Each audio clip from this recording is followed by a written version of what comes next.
네, 안녕하십니까. 참파트너스 자산운용의 김형균 이사입니다. 저는 오늘 투자자 입장에서 저희가 이제 실제로 투자하고 있는 기업들이 이런 합병이 이제 발표되고 흡수 합병되거나 이런 이제 사례들도 많이 있었고, 투자자 입장에서 오늘 송 교수님의 발표에 대한 저의 생각을 간단히 말씀드리도록 하겠습니다. 오늘 이제 송 교수님께서 말씀을 해주셨는데요. 기본적으로 합병이라는 거는 이제 예를 들어서 피합병법인 입장에서는, 주주들 입장에서는 이제 본인들이 들고 있는 회사를 이제 팔고 그 대가로 합병법인의 주식을 이제 수령하는 것과 뭐 본질적으로 사실 같은 겁니다. 사실은 우리 이제 법에서 규정하는 다른 뭐 거래들, 예를 들어서 대주주가 이제 상장 기업의 대주주가 주식을 팔려고 할 때 시가에만 팔아야 된다. 뭐 과거 1개월, 일주일, 뭐 하루 평균 가격에만 팔아야 된다는 규정이 없죠. 그리고 뭐 예를 들어 누군가가 공개 매수를 통해서 이제 상장 기업의 주식을 취득하려고 할 때도 뭐 과거 1개월간 형성된 주가에만 사야 된다 뭐 이런 규정도 당연히 없죠. 그리고 뭐 누구나 이제 시가와 무관한 장외 거래도 가능합니다. 사실은 주식의 매매 거래에 있어서 이제 본인들이 이제 매수자와 매도자가 생각했을 때 적정한 가격으로 이제 자유롭게 거래가 이루어지는 게 사실은 당연한 건데, 상장 기업의 합병에 있어서만 그 가격을 이제 시가로 고정시켜 놓고 있습니다. 그래서 이 부분에서 상당히 많은 이제 문제들이 발생한다고 생각을 하고 있고요. 저도 이제 송 교수님 말씀처럼 이제 사실 이게 사법상 계약이 본질인데, 이거를 그 가격을 어떻게 정하는지를 또 이제 또 주가로만 하게끔 기본적으로 정해놓는 게 과연 맞는가? 이건 사실 굉장히 불합리하다는 그런 생각을 좀 갖고 있습니다. 이제 두 번째로는 시장 가치와 본질 가치의 괴리에 대한 의견인데요.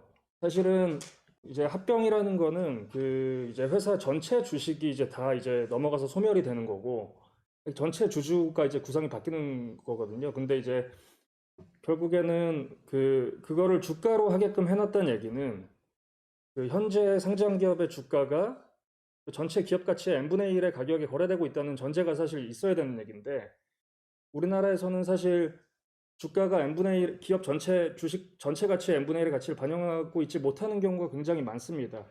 가장 대표적인 이유로는 뭐 지배 구조의 문제죠. 그러니까 사실은 기업의 순이익과 순자산은 전체 주주의 이제 몫인데, 내가 이제 이 주식을 샀을 때 나한테 그 주식 소유 비율에 따른 n분의 1만큼의 몫이 돌아오지 않는다는 그런 이제 어떤 과거 사례들과 수많은 그런 뭐 주식시장의 경험들을 통해서 주주들도 알고 있고요. 실제 그런 요소들이 전부 다 반영이 돼서 유통주식 수의 주가에는 그런 지배구조 디스카운트가 이제 반영이 돼 있습니다. 그래서 사실은 뭐 이제 가장 대표적인 게 저 PBR주인데요.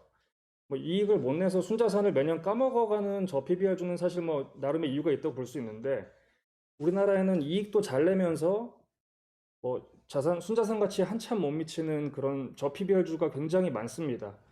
사실은 이거를 이제 뭐 통칭해서 코리아 디스카운트라고도 하는데요. 그러니까 코리아 디스카운트라는 현상 자체가 결국에는 그런 주가가 기업의 내재 가치를 반영을 못하고 있다는 그런 이제 뭐 이야기랑 같은 이제 거라고 생각을 합니다. 그리고 이제 뭐 또 다른 이유로는 뭐 이제 상당히 많은 기업들의 경우에 유통 주식이 많지 않은 기업들도 많고요. 그래서 이제 거래량이 적다 보니 거래 가격 발견 기능이 제대로 작동하지 않는 경우도 많고, 그리고 이제 미국처럼 이제 기관 투자자 중심의 시장에서는 수많은 이제 직접 투자자들과 뭐 애널리스트들이 이제 기업 가치를 잘 이제 열심히 분석해서 이제 기업을 거래하는 경우가 많은데, 이제 우리나라는 사실 뭐 개인 투자자 비중이 아주 높다 보니까 뭐 기업의 내재 가치를 분석한다기보다는 그냥 투기적인 뭐 수요나 그런 뭐 여러 가지 뭐 테마성 투자, 뭐 작전, 뭐 이런 것들이 많죠. 그래서 사실은 가격 발견 기능이 제대로 작동하지 않는 시장이라고 저는 좀, 물론 이제 모든 종목이 그렇다는 얘기는 아니고요. 상당히 많은 주식들이 이제 그런 상황에 있다고 생각을 합니다. 그리고 사실은 또 이제 가장 유명한 투자 방식이 가격이 내재 가치보다 낮을 때 주식을 사서 내재 가치에 근접하거나 내재 가치를 넘어서면 주식을 매도하는 방식이 가장 대표적인 투자 방식, 소위 가치 투자라고 말하는 방식인데요. 사실 이게 뭐 언제나 주가가 내재 가치를 잘 반영하고 있다면 통할 수 없는 방식인 거죠. 그리고 우리나라 자본시장법은 이제 그 합병 가액을 과거 1개월, 일주일, 뭐 최근 일 종가를 기준으로 하게끔 돼 있기 때문에 사실은 뭐 가격이 잠깐 가치에서 벗어나더라도 1개월 안에는 무조건 가치에 수렴한다 이런 이제 전제를 깔고 있다고 볼 수 있는데 가치 투자자들 중에 1개월 안에 이제 그 투자를 엑시트하는 경우 거의 없거든요. 기본적으로 가격이 가치에 수렴되는데 뭐 몇 년 이상 걸리는 경우가 굉장히 많고요. 사실 뭐 이런 방식이 굉장히 성공해왔다는 사실만으로도 사실은 주식시장이 이렇게 효율적이지 않다는 거를 조금 이제 보여주는 거라고 생각을 합니다. 그래서 결론적으로는 뭐 주가가 하나의 기준이 될 수는 있습니다. 근데 이제 주가만을 절대적인 유일한 평가 기준으로 삼는 거는 사실은 좀 비합리적이라고 생각을 합니다.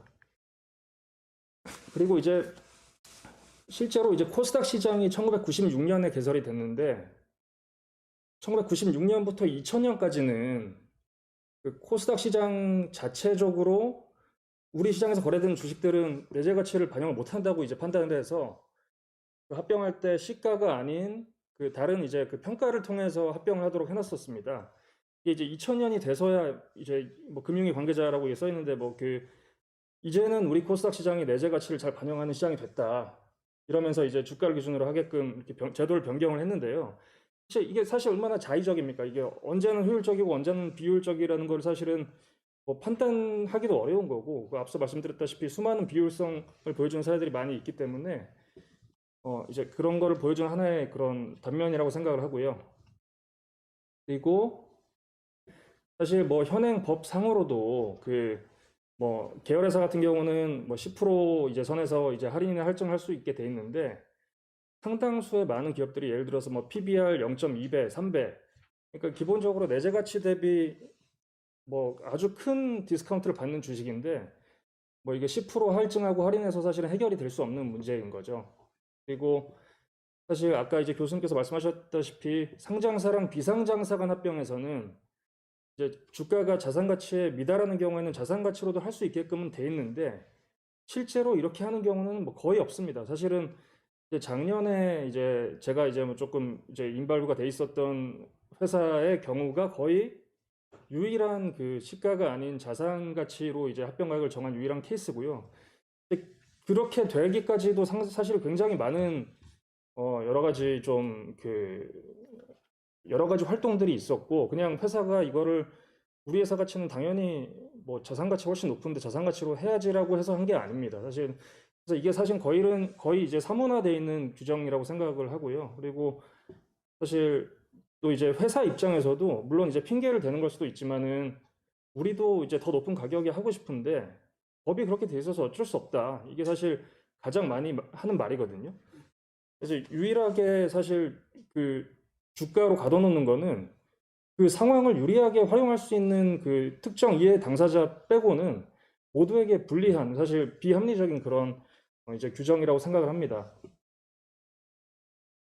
그리고 이제 그 교수님께서 이제 청산가치를 합병가액의 하한의 기준이 청산가치 합병의 하한의 기준으로 하는 이제 그 대안을 말씀해 주셨는데 저도 이제 동의를 합니다. 그 사실은 뭐 청산하면 당장 주당 10,000원 받을 수 있는데 합병을 주당 5,000원에 그냥 이제 만약에 해야 되는 경우라면 이제 합리적인 그 회사의 이사와 주주라면 그냥 합병이 아니라 청산을 하는 게 맞겠죠, 사실은.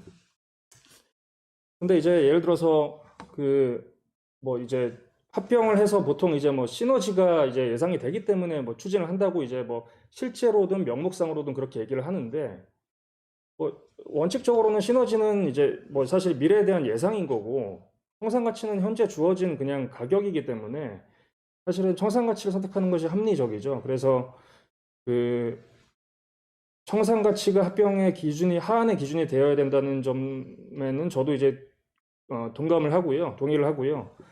근데 이제 청산 가치를 어떻게 정해야 되는지는 뒤에서 또 이제 설명드리겠습니다.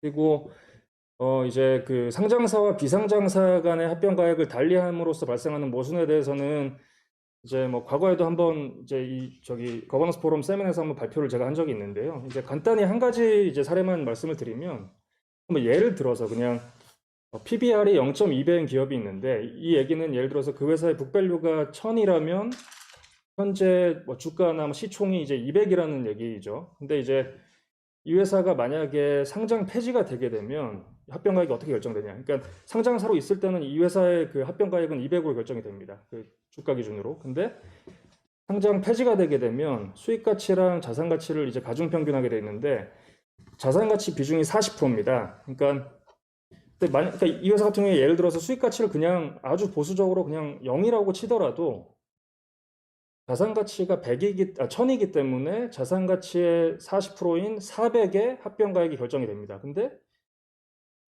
만약에 이 회사 어제 상장사였을 때는 200에 결정이 됐었죠. 그러니까 이렇게 그러니까 상장 폐지가 됨으로써 하루 사이에 가치가 2배씩 바뀌는 거를 이제 인정하고 있는 게 우리 자본시장법인데 사실은 이게 말이 되는 얘기인지에 대한 그 의문이 있다는 거고요.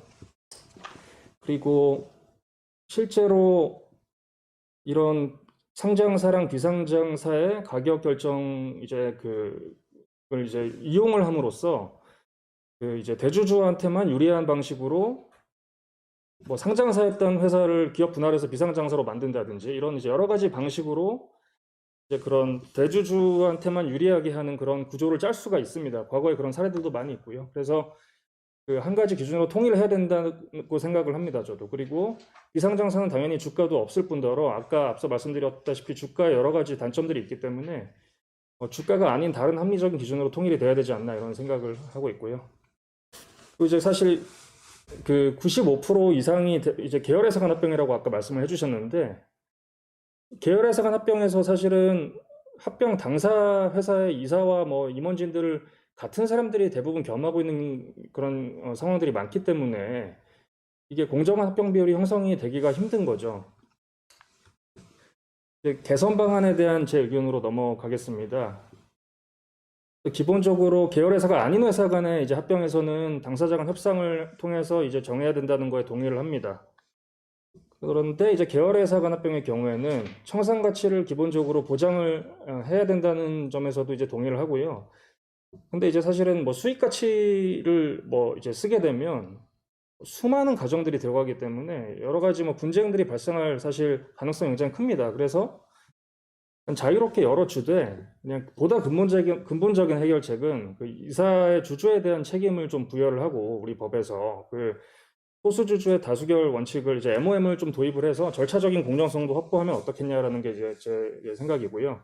그리고 이제 합병가액의 최저 한도로 이제 청산 가치를 하는 거에 동의를 하는데 기본적으로 청산 가치도 사실은 그 어떤 평가가 이제 들어가야 되는 문제이기 때문에 좀 논쟁의 가능성이 있을 수 있습니다. 아까 이제 교수님께서는 뭐 일반적으로 이제 자산 가치에 조금 할인된 가격이 청산 가치라고 이제 말씀을 해주셨는데 물론 이제 사실은 뭐 운전자본 같은 경우에는 이제 할인이 돼야 되는 경우가 많기 때문에 이제 사실은 맞는 말씀이신데요.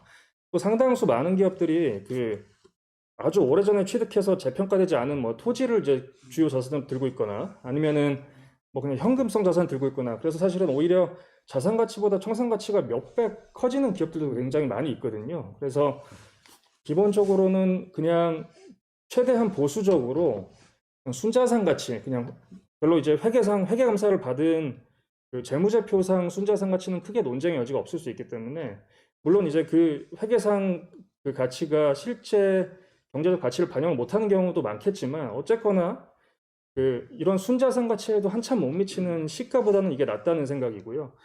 순자산 가치 합병가액의 하한선으로 두되 대신에 이제 현재도 아까 비상장사와 상장사 간 합병 때는 순자산 가치를 쓸 수 있게끔 돼 있는데 이때 우리 그 증발공 규정상 실무적으로 이제 별도 재무제표, 개별 재무제표 기준으로 순자산 가치를 이제 사용하게 돼 있습니다.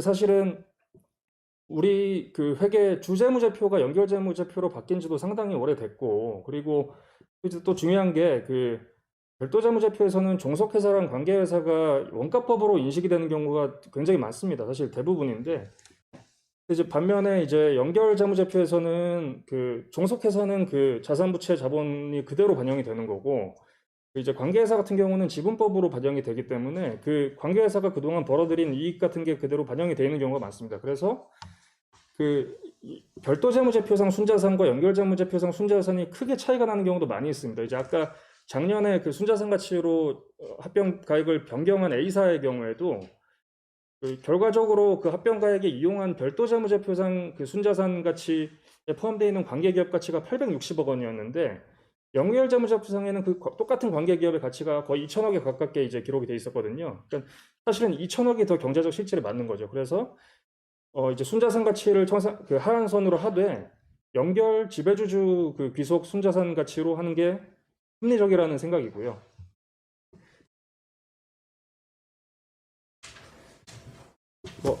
같은 내용이고요.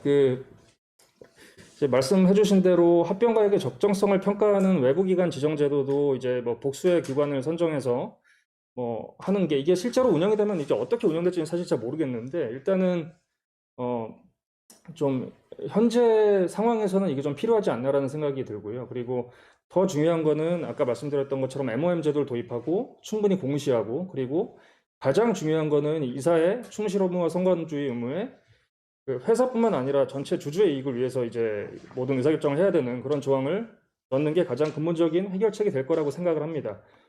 결론은 사실은 그동안 수많은 이제 합병들 관련된 논쟁들과 사회적 비용이 있었는데 굉장히 오래된 역사가 갖고 있습니다. 이제 1994년 뭐 7년도 기사인데요. 이때도 이제 상장 기업은 시가 기준으로 우리가 이제 하게 돼 있어서 그 굉장히 많은 주주들의 반발과 논란이 있었던 그런 내용입니다. 이게 그래서 이제는 좀 바뀌어야 되지 않나라는 생각이고 결론적으로 이제 마지막 페이지인데 요거는 제가 이제 좀 전에 말씀드렸던 그 뭐 내용과 같기 때문에 생략을 하고 이런 현재 자본시장법상 우리가 이제 가격을 시가로만 이제 규정하고 있는 제도는 일단 바뀌어야 된다. 그리고 이제 이런 순자산 가치는 최소한 보장을 해주고 이사의 그 전체 주주에 대한 의무를 강제화해서 도입을 해야 된다. 법적으로 도입을 해야 된다라는 이제 의견을 드리면서 마치겠습니다. 감사합니다.